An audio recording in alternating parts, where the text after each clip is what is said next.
అందరికీ హాయ్ అండి. బాబు అయితే కాలేజ్‌కెళ్ళిపోయాడు. మా వారు కూడా బయటికెళ్ళిపోయారు. ఇంక వాళ్ళిద్దరూ ఎళ్లారంటే నేను ఇంక ఇల్లునంతా ప్రశాంతంగా ఒకసారి సర్దుకుంటానండి.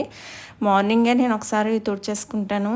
మరి దీపం పెట్టుకుంటాను కాబట్టి పాసిల్లు కాబట్టి మొత్తం క్లీన్ చేసేసుకున్నాక బయటియి కూడా క్లీన్ చేసేసుకొని బట్టలు ఉతికేసుకొని అప్పుడు స్నానం చేసొచ్చి దీపం పెట్టేసుకుంటానండి.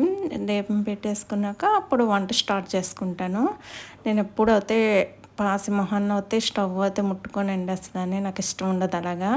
ఇప్పుడే కదా అమ్మ వాళ్ళు కూడా అమ్మ నేర్పడం కూడా అలాగే నేర్పింది. వాళ్ళు అలాగే చేసేవారు. వాళ్ళని చూస్తూ ఎదిగాం కదండీ! మేము కూడా అంతే ఇంకా. ఇంకా వాడెళ్ళాక టిఫిన్‌లు, ప్లేట్లు ఇవన్నీ ఉంటాయి కదా! అవన్నీ నీట్‌గా క్లీన్ చేసుకున్నానండి. మా కిచెన్ అయితే ఇదిగోండి ఎప్పటినుంచో చాలామంది అడుగుతున్నారు కదా! చేయటం అవ్వట్లేదు. హోమ్ టూర్ అంతా చేద్దామంటే ఎవరో ఒకళ్ళు పట్టుకుంటే గానీ నేను అన్నీ ఎక్స్‌ప్లెయిన్ చేయాలి కాబట్టి నాకు అవ్వట్లేదండి అలాగా. సరే అని వాళ్ళ చిన్నగా వంటగదినయితే చూపిచ్చేసాను. ఇంకా సామాన్లు తోముకొని అయన్నీ క్లీన్ చేసుకున్నాక ఇంక బట్టలయితే ఉదయాన్నే ఉతికేస్తానన్నాను కదండీ! ఇంక బట్టలు కూడా ఆరేసేసుకుంటున్నాను. ఎండ చాలా ఘోరంగా ఉన్నాయి కదా!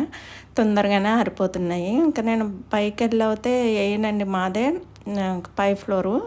వేడి చాలా వస్తది. ఇంక ఇలా సందులోనే ఆరేసేసుకుంటానండి. ఇంక బట్టల పనయ్యాక వచ్చి టిఫిన్ తింటాను.